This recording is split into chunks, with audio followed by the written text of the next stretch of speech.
नमस्कार दोस्तों, कैसे हैं आप सब। आई होप आप सभी अच्छे होंगे। मैं हूं आपका दोस्त रिंकू मौर्य। आप सभी का एक बार फिर से चैनल पे स्वागत करता हूं। आईटीआर प्रोसेस होने के बाद काफ़ी लोगों को आईटीआर में की हुई मिस्टेक्स रियलाइज़ होती हैं, जिसको कि वो सुधारना चाहते हैं। तो वो इनकम टैक्स रिटर्न में रेक्टिफिकेशन को फाइल करके अपनी मिस्टेक को सुधार सकते हैं। रेक्टिफिकेशन जो इनकम टैक्स रिटर्न का होता है वो सेक्शन 154 में कवर्ड होता है। तो आज आईटीआर के रेक्टिफिकेशन से रिलेटेड 5 पॉइंट हम डिस्कस करने वाले हैं। हम स्टेप बाय स्टेप प्रोसेस समझेंगे कि किस तरीके से रेक्टिफिकेशन आपको अपने मिस्टेक को करेक्ट करने के लिए फाइल करनी है। रेक्टिफिकेशन इनकम टैक्स रिटर्न का कब आप फाइल करते हैं, तो सबसे पहला यहाँ पे ये है कि ये तभी फाइल किया जा सकता है जब आपकी आईटीआर प्रोसेस हो चुकी है और आपको सेक्शन 143(1) में इंटीमेशन लेटर रिसीव हो चुका है। इंटीमेशन लेटर जब आपको रिसीव होता है तो आप जब उसे ओपन करते हैं तो यहाँ पे आपको कुछ इस तरीके से दिखता है। यदि आपका रिफंड होता है तो रिफंड दिखता है, यदि आपका कोई आउटस्टैंडिंग डिमांड होती है तो उस तरीके से दिखता है। तो लास्ट में जब आप आते हैं तो यहाँ पे देख सकते हैं लिखा है कि if you consider that any part of this intimation requires to be rectified. तो ये जो इंटीमेशन लेटर आपको मिला है, यदि इसमें कोई भी इंटीमेशन आपको लगता है कि गलत है, आप उसको रेक्टिफाई करना चाहते हैं, तो देखिए यहाँ पे साफ साफ लिखा है कि आप सेक्शन 154 में रेक्टिफिकेशन रिक्वेस्ट डाल सकते हैं। रेक्टिफिकेशन रिक्वेस्ट को फाइल करने का जो सेकेंड रीजन होता है कि filed if there is any mistake apparent from the record. यदि आपके आईटीआर में कोई भी मिस्टेक आपको दिख रही है तो आप उस मिस्टेक को करेक्ट करने के लिए आप रेक्टिफिकेशन रिक्वेस्ट डाल सकते हैं। पॉइंट नंबर 3 पे आते हैं। इसे आप रेक्टिफिकेशन रिक्वेस्ट आप कब फाइल करना चाहिए आपको, तो रेक्टिफिकेशन रिक्वेस्ट जनरली जब इनकम टैक्स रिटर्न की ड्यू डेट खत्म हो जाती है उसके बाद इसको फाइल किया जाता है। जनरली 31 दिसंबर 2023 के बाद आप असेसमेंट ईयर 23-24 की जो भी एरर है, जो भी गलती आपसे हुई है, उसे आप रेक्टिफिकेशन रिक्वेस्ट के थ्रू आप उसे फाइल कर सकते हैं। आप उसके पहले भी रेक्टिफिकेशन रिक्वेस्ट फाइल कर सकते हैं 31 दिसंबर के पहले भी, लेकिन रेक्टिफिकेशन में कुछ डिसएडवांटेज है, कुछ ड्रॉबैक है, इसमें कुछ मिस्टेक्स कवर्ड नहीं होते हैं। तो जिसकी वजह से कि आप 31 दिसंबर के पहले इसे ना करें तो बेहतर रहेगा, उसके बाद आप कर लें। 31 दिसंबर के पहले आप आईटीआर को अपने रिवाइज कर सकते हैं। भले ही आपकी आईटीआर प्रोसेस हो चुकी है लेकिन आपको लगता है कि नहीं कुछ मिस्टेक्स रह गई है तो आप उसको रिवाइज करके भी आप सही कर सकते हैं। अब यहाँ पे हम मिस्टेक की बात कर रहे थे कि कौन कौन से मिस्टेक जो आपके रिकॉर्ड में आपको दिखते हैं उसे आप सेक्शन 154 में रेक्टिफिकेशन रिक्वेस्ट फाइल करके आप उसे करेक्ट कर सकते हैं। तो मिस्टेक्स एलिजिबल फॉर रेक्टिफिकेशन, तो सबसे पहले तो ये है कि यदि आपके टीडीएस और टीसीएस क्रेडिट में मिसमैच हुई हो, मतलब आपने अपने इनकम टैक्स रिटर्न फाइल करते समय उसमें जो टीडीएस का अमाउंट क्लेम किया और जो आपके 26 एएस में रिफ्लेक्ट कर रहा है, दोनों में मिसमैच है और बाद में आपको ये रियलाइज होता है तो आप उसे रेक्टिफिकेशन के थ्रू सही कर सकते हैं। इसके बाद है advance tax and self assessment tax में मिसमैच होना। एडवांस टैक्स और सेल्फ असेसमेंट टैक्स की शेड्यूल जो आईटीआर में आपको दिखती है उसमें जब आप अपडेट करने जाते हैं तो वहाँ पे आप बीएसआर कोड में या चालान नंबर में या फिर डेट में, अमाउंट में आपसे मिस्टेक हो जाती है, तो उसके वजह से मिसमैच हो जाता है डाटा, तो आपका एडवांस टैक्स एडजस्ट नहीं हो पाता है, सेल्फ असेसमेंट टैक्स एडजस्ट नहीं हो पाता है। तो आप इस भी गलती को आप करेक्ट कर सकते हैं रेक्टिफिकेशन रिक्वेस्ट के थ्रू। इसके बाद होता है कि कुछ एग्रीकल्चरल इनकम जिस पे कि आपको एग्जेम्पशन मिलता है, लेकिन आप क्या करते हैं कुछ नॉन एग्रीकल्चरल इनकम को भी अपने आईटीआर में एग्रीकल्चरल मान करके आप दिखा देते हैं और एग्जेम्पशन क्लेम कर लेते हैं, तो ये मिस्टेक भी आप सही कर सकते हैं। और इसके बाद है कि टैक्स लायबिलिटी मिसमैच, मतलब कि आपको जो भी आईटीआर प्रोसेसिंग की जो ऑर्डर आपको रिसीव होती है सेक्शन 143(1) में, उसमें इनकम टैक्स ऑफिसर जो टैक्स लायबिलिटी डिटरमाइन करता है जो आपने टैक्स पे किया, दोनों में मिसमैच होता है। या फिर आउटस्टैंडिंग डिमांड, जो पिछले पीरियड की जो आउटस्टैंडिंग डिमांड थी वो आपकी एडजस्ट नहीं हो पाई थी, वो कैंसिल हो गई थी, बिकॉज ऑफ एनी रीजन कैंसिलेज नहीं हो पाई थी, तो वो आउटस्टैंडिंग डिमांड अभी भी आपका स्टैंड कर रहा था, तो उसके वजह से भी टैक्स लायबिलिटी की मिसमैच हो जाती है। या फिर इंटरेस्ट और टैक्स कंप्यूटेशन में भी मिसमैच होता है, जिसकी वजह से कि आपको ये टैक्स लायबिलिटी का मिसमैच दिखता है, तो इसको भी करेक्ट आप कर सकते हैं रेक्टिफिकेशन रिक्वेस्ट फाइल करके। अब नेक्स्ट है कि कौन सा एलिजिबल है, ग्रॉस टोटल इनकम। ठीक है, अब ग्रॉस टोटल इनकम आईटीआर में जब आप रिपोर्ट करते हैं तो जनरली क्या होता है ना कि कुछ इनकम आप जो है रॉन्ग हेड में रिपोर्ट कर देते हैं। जैसे आपकी सैलरी की इनकम है, आप उसको हाउस प्रॉपर्टी में डाल दिए, या हाउस प्रॉपर्टी की इनकम थी, आपने उसको कैपिटल गेन में डाल दिया। तो ऐसे मिस्टेक को भी आप यहाँ पे रेक्टिफाई कर सकते हैं। चैप्टर 6A में जो आप डिडक्शन क्लेम करते हैं तो उसमें जो शेड्यूल होती है उसको आपने रॉन्गली कंसीडर किया। जैसे आपको 80C में कुछ डिडक्शन मान लीजिए लेना था, लेकिन आपने बाय मिस्टेक उसको 80D में आपने क्लेम कर लिया। तो जब आप रेक्टिफिकेशन करेंगे तो उसे भी आप करेक्ट कर सकते हैं, ठीक है। इसके बाद नेक्स्ट पॉइंट है personal information like gender.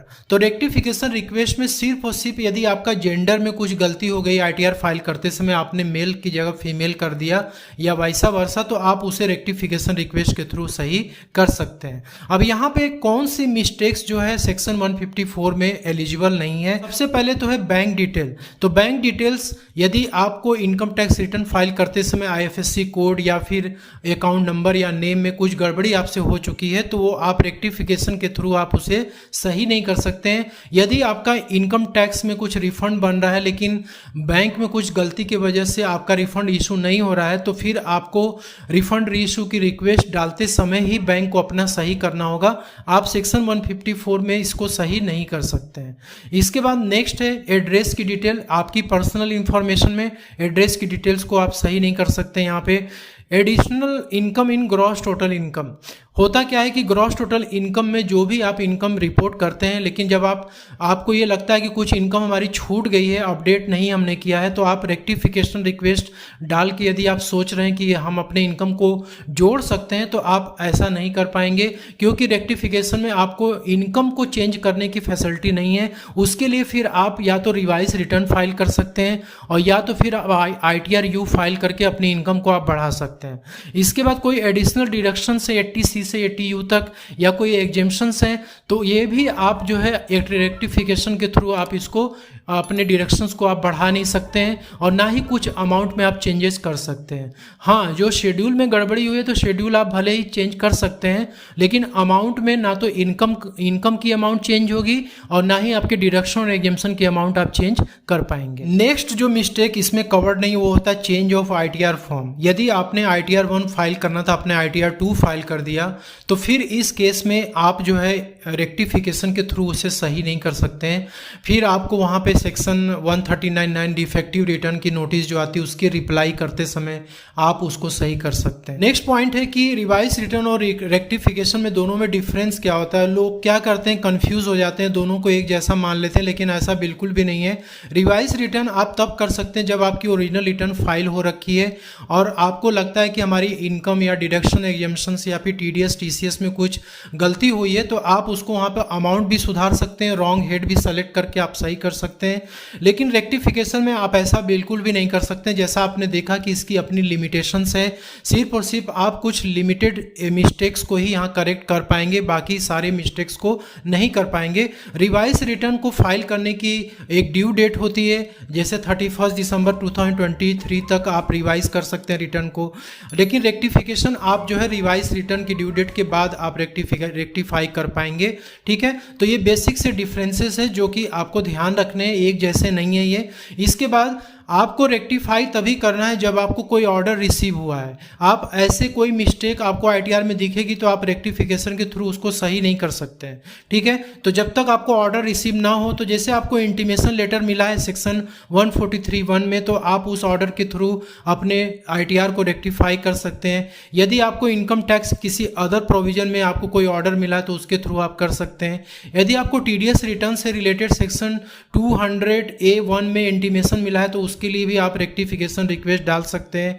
206CB जो TCS रिटर्न से रिलेटेड इंटीमेशन होता है उसमें आप जो है इसे रेक्टिफिकेशन के थ्रू आप उस मिस्टेक को सुधार सकते हैं। इसके बाद नेक्स्ट पॉइंट आता है कि रेक्टिफिकेशन की टाइम लिमिट क्या होती है, ठीक है। तो जब आपका फाइनेंशियल ईयर एंड होता है उसके 4 साल तक आप जो है अपने ITR को रेक्टिफाई कर सकते हैं। रेक्टिफिकेशन रिक्वेस्ट फाइल करने के लिए आप इनकम टैक्स पोर्टल पे आ जाएंगे और यहाँ पे आपको सर्विसेज वाले सेक्शन में आना है और यहाँ पे आपको रेक्टिफिकेशन पे क्लिक करना है और यहाँ पे आपको न्यू रिक्वेस्ट पे जाना है और यहाँ पे आपको इनकम टैक्स सेलेक्ट करना है। यहाँ पे आपको असेसमेंट ईयर सेलेक्ट करना है, जिस असेसमेंट ईयर के लिए आप रेक्टिफिकेशन रिक्वेस्ट फाइल करना चाहते हैं। तो देख सकते हैं 23-24 असेसमेंट ईयर का भी यहाँ पे एक्टिव हो चुका है। आप इसका भी जो है रेक्टिफिकेशन फाइल कर सकते हैं।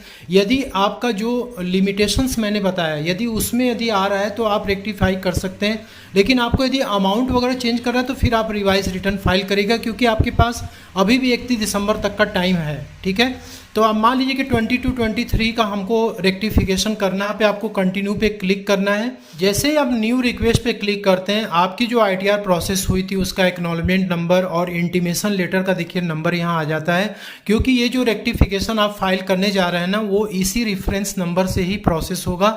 आप न्यू इस तरीके से बिना कोई ऑर्डर के आप करेंगे तो रेक्टिफिकेशन रिक्वेस्ट फाइल नहीं हो। और यहाँ पे देख सकते हैं कि आपको टाइप सेलेक्ट करना है कि किस प्रकार का रिक्वेस्ट आपको डालना है। तो यदि आप रिटर्न को रीप्रोसेस करवाना चाहते हैं तो आपको ये वाला ऑप्शन सेलेक्ट करना होगा। प्लीज बटन पे क्लिक करेंगे और यहाँ पे आपको कंफर्मेशन मांगेगा, बस आप सबमिट कर देंगे तो आपकी ITR रीप्रोसेस होने के लिए चली जाएगी। यदि आपको डाटा करेक्शन करना है, जैसे मैंने बताया था कि आपने रॉन्ग हेड में जो है इनकम शो कर दिया, रॉन्ग हेड में डिडक्शंस आपने दिखा दिया, तो आप उस तरीके का करेक्शन करने के लिए कोई भी एंट्री आपको छूट गई है तो आप एंट्री इसमें इंटर कर सकते हैं। लेकिन देखिए यहाँ पे लिखा हुआ है कि आपको ये मेक श्योर करना है कि आप कोई भी न्यू सोर्स ऑफ इनकम इसमें नहीं दिखाएंगे और ना ही कोई एडिशनल डिडक्शंस आप इसमें क्लेम करेंगे। तो आप मान लीजिए आपको इसमें रिटर्न डाटा करेक्शन करना है तो आप सिंपली इस पर क्लिक करेंगे। यहाँ पे यदि आप डाटा रिटर्न के डाटा को करेक्शन करना चाहते हैं तो आपको यहाँ पे रेक्टिफिकेशन का रीजन देना होगा कि हमारी जो इनकम है वो रॉन्ग हेड में हमने गलती से शो कर दी है या फिर हमने डिडक्शंस रॉन्ग हेड में दिखा दिया है। ठीक है, तो एक रेक्टिफिकेशन का रीजन देना होगा और यहाँ पे आपको अटैच करनी पड़ेगी फाइल। XML या JSON वाली फाइल ही केवल अलाउड है। ऑनलाइन आपको ये फैसिलिटी नहीं है कि आप जो है रिटर्न के डाटा को करेक्ट कर पाएंगे यदि आप रेक्टिफिकेशन के थ्रू जा रहे हैं तो आपको सिंपली क्या करना है, इस ITR को आपको डाउनलोड कर लेना है। डाउनलोड करने के बाद आपको यूटिलिटी में इसको अपलोड करना पड़ेगा। तो यूटिलिटी के लिए आपको सिंपली इनकम टैक्स पोर्टल पे आना है, यहाँ पे डाउनलोड करना है। आपने जो भी ITR फॉर्म फाइल की थी उस असेसमेंट ईयर के लिए, वो ITR फॉर्म की आपको यहाँ से यूटिलिटी डाउनलोड कर लेनी होगी। यहाँ से आपको असेसमेंट ईयर सेलेक्ट करना होगा 22 23 और यहाँ आपने ITR 1 ITR 2 ITR 3 जो भी आपने फाइल की थी जिसमें आपको करेक्शन करना है, तो आप सिंपली एक्सेल यूटिलिटी आपको यहाँ से डाउनलोड कर लेना होगा। डाउनलोड करने के बाद जो यहाँ पे XML यूटिलिटी वाली जो डाटा थी उसको आपको अपलोड करना होगा। फिर आप वहाँ पे जाके रिटर्न को मतलब जो भी आपका उसमें गलती हुई है आप उसको एंट्री को करेक्ट कर सकते हैं, शेड्यूल अपडेट कर सकते हैं। इसके बाद JSON फाइल जनरेट करके आप यहाँ से अटैच करके और सबमिट पे क्लिक कर देंगे तो ये आपका जो रेक्टिफिकेशन सबमिट हो जाएगा। केस यदि आपका TDS क्रेडिट मिसमैच हो रखा है तो उस केस में TDS हो, TCS हो, सेल्फ असेसमेंट टैक्स हो, एडवांस टैक्स हो, यदि उसमें मिसमैच है तो आप इस वाले ऑप्शन से रेक्टिफाई कर सकते हैं। तो आपको सिंपली क्या करना है, यहाँ पे आपको क्लिक करना है और यहाँ पे देखिए ये बोल रहा है कि please provide details which are applicable to you. तो मेरे केस में ऐसा कोई भी मिसमैच नहीं था इसलिए यहाँ पे नहीं आ रहा है। आपके केस में हो सकता है यहाँ पे आए तो आपको डिटेल्स प्रोवाइड करनी पड़ेगी और यहाँ पे आपको सबमिट बटन पे क्लिक करना होगा। तो यहाँ पे आप देख सकते हैं असेसमेंट ईयर में जैसे कि आप यहाँ पे मैंने बताया कि जिस फाइनेंशियल ईयर का आपको रिक्वेस्ट डालना है उससे 4 असेसमेंट ईयर तक आप रेक्टिफिकेशन कर सकते हैं। तो यहाँ पे 1920 जो असेसमेंट ईयर है इसका जो है आप रेक्टिफिकेशन अभी भी कर सकते हैं और 22, 21, 23 ये सारे असेसमेंट ईयर, लेकिन आप 18, 19 का करेंगे तो नहीं, आपका ये लिमिट के बाहर हो जाएगा जो इसकी टाइम लिमिट है। तो 1920 से आप इसको करेक्ट कर सकते हैं। तो इस तरीके से आप रेक्टिफिकेशन रिक्वेस्ट आप ऑनलाइन जो है डाल सकते हैं, अपने मिस्टेक को आप सुधार सकते हैं। मिलते हैं अगले नेक्स्ट वीडियो में, तब तक के लिए जय हिंद, जय Bharat. Thank you so much for watching this.